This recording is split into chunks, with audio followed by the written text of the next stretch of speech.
Hey guys, and welcome to the first episode of Bringing Back 99 Bots. 2 weeks ago, I dropped a video called What Happened to Fortnite 99 Bots. In the video, I explained that Fortnite had dropped BR remixes, so all maps that use the actual Fortnite map have gone, and they're not going to bring them back. If you haven't watched that video yet, I've put up a card in the top right corner, so go watch it now because it sets this video up and gets you up to speed before we jump into things. Right, let's jump into things. This is my first POI on this map. It looks a lot like Retail Row, and that's no coincidence. Retail Row is a classic POI, one of my favourites and an absolute hot drop.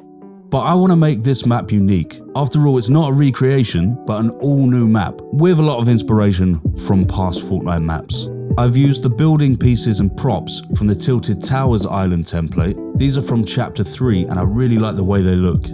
I've kept the similarities between this POI and Retail Row pretty loose, but I had to put power lines in. Me and my squad used to land on these a lot back in the day and loot up on the way to either Retail or Steamy, and it's one of the things I missed most when Chapter 2 ended and the island flipped. It's gonna flip! It's gonna flip! Comment below if you remember that.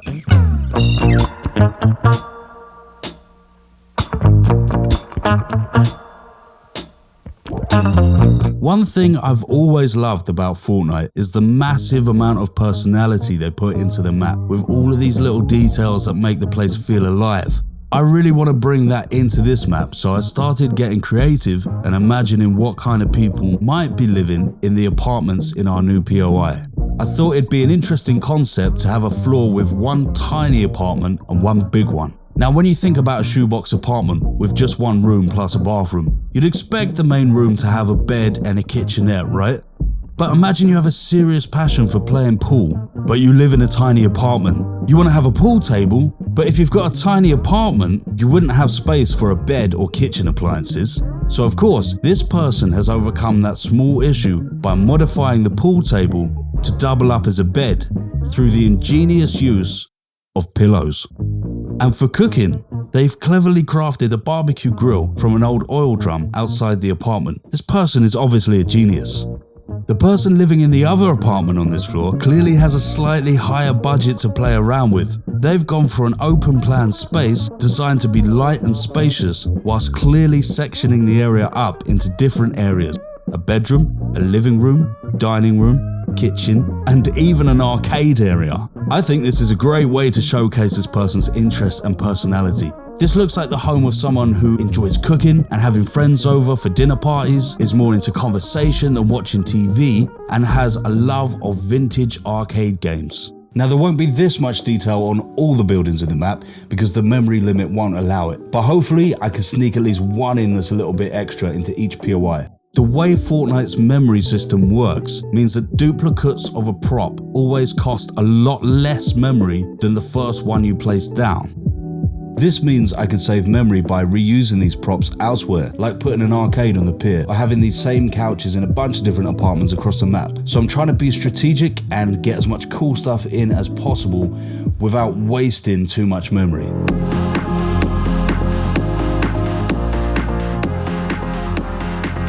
This wouldn't be a Fortnite map without some classic shops and eateries. You can guarantee there's going to be a Durr Burger, a taco restaurant, and an Uncle Pete's Pizza Pit. Please and thank you. Heck, maybe even a Sticks restaurant if the memory gods allow it. Here I've got a little taco store and a pizza pit that are pretty similar to the ones we had in Tilted Towers in Chapter 3. Just your regular classic Fortnite eateries here, nothing too fancy. I've also made a cafe from the Tilted Towers building pieces and a MacGuffin's bookstore, which was in both Tilted Towers and Retail Row. But I've put this where Noms would have been in Retail Row, and I've put a small grocery store where MacGuffin's would have been. Now I'm really just going with the flow here, drawing inspiration from the things I like the most about past maps in Fortnite. Not overthinking it, just laying things down in ways that feel right in the moment. There are apartments here, so I thought the area could use a little laundrette, so I've plonked down some washer dryers, a bench, a notice board, vending machine, and a little office out back with a jukebox to hint at the owner's personality and interests. I really feel like these small details do make a map feel alive, and I'm hoping that will come across in this map.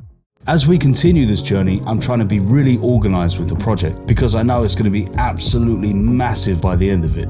So I've been keeping all the different parts of the POIs in separate folders. This way, it's easier to manage them and keep track of everything that's going on in the map. My working title for this POI is Not Retail Row, but I can't really call it that because that'd be stupid. So if you have any ideas of what we should call this area, comment your suggestion below. Now it is a retail focused area, so anything to do with shops, commerce, trade, market, stores, sales, merchants, something that fits the theme like that would be perfect. It needs to sound like a Fortnite POI, so something like dicey deals or crafty commerce is going to hit the brief. And I'll be running another poll for this, so if you haven't already, make sure you subscribe and enable notifications so you don't miss any of that. And if you've made it this far in the video, comment an anagram of your favourite Fortnite POI in the comments and I'll try and guess it. Mine's Docky Dirts. But right now, I'm gonna go get some more work done, so until the next one, get out of here!